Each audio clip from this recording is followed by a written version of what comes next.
Después de 8 meses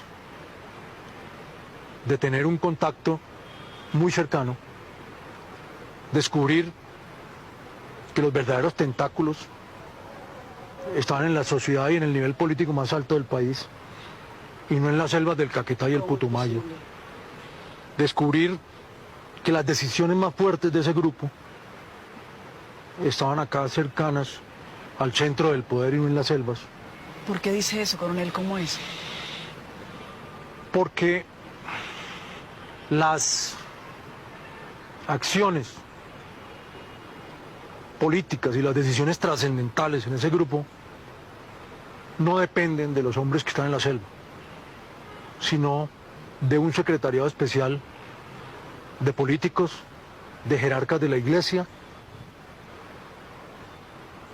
y de funcionarios y presidentes de grandes empresas.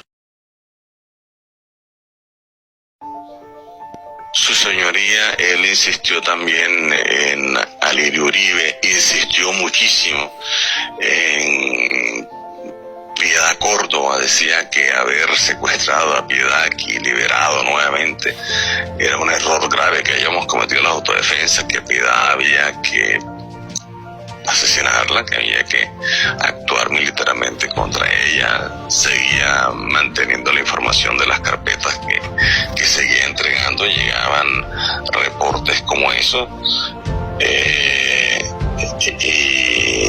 y bueno, él tuvo de estos principales objetivos también al colectivo de abogados José Alvear Restrepo, especialmente a Alirio Uribe dentro de él, pero había otras personas dentro de estos colectivos, no recuerdo los nombres con exactitud. El secretario general del Partido Comunista, como era que se llamaba, un señor apellido Caicedo, Wilson Borja, el mismo canciller hoy, Álvaro Leiva, el mismo presidente, Gustavo Petro, fueron parte de los objetivos militares que nos entregaba el señor José Miguel Narváez. Tanto en tierra como helicoportados. ¿Podría usted informarnos cómo en una región como esta ustedes podrían libremente pilotear sus naves sin que fueran detectadas por los organismos oficiales? ¿Cómo lograban ustedes hacer ese tipo de transporte? Su señoría, vamos más al fondo.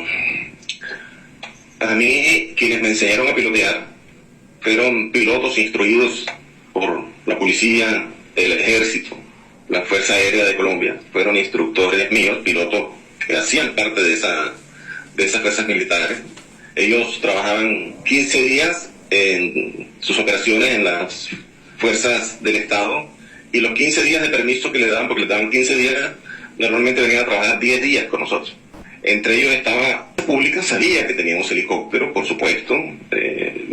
Como sabía que teníamos helicóptero y sabía que volábamos en el área, pues nunca molestaban porque las operaciones siempre eran coordinadas. Entonces, si estamos operando conjuntamente, tenemos una repartición de responsabilidades. ¿Cómo voy a atacar a quien está conmigo en la operación si la vida de mis hombres o la vida de los hombres del ejército dependía de que cada uno de nosotros cumpliera con una función de manera precisa, porque si no ponía en peligro al resto de la tropa? Si uno no cumplía con esa función y dejaba pasar un grueso de guerrilla sin que lo detectáramos por la zona que nos correspondía, eso ponía en riesgo el resto de los otros hombres que podrían ser nuestros o del ejército. Helicópteros, su señoría, 9 helicópteros.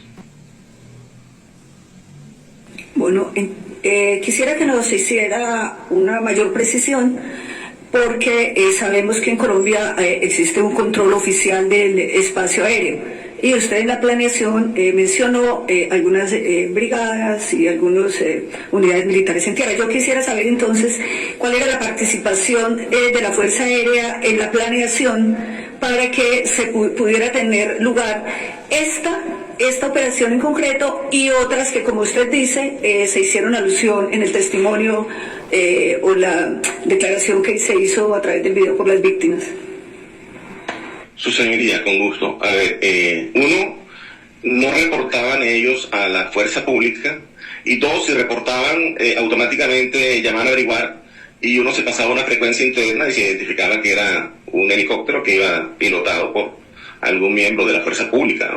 En algunos casos pues, se tenía que informar que éramos nosotros, pero lo que hacíamos era que le quitábamos los transponders. El transponder es una baliza de comunicación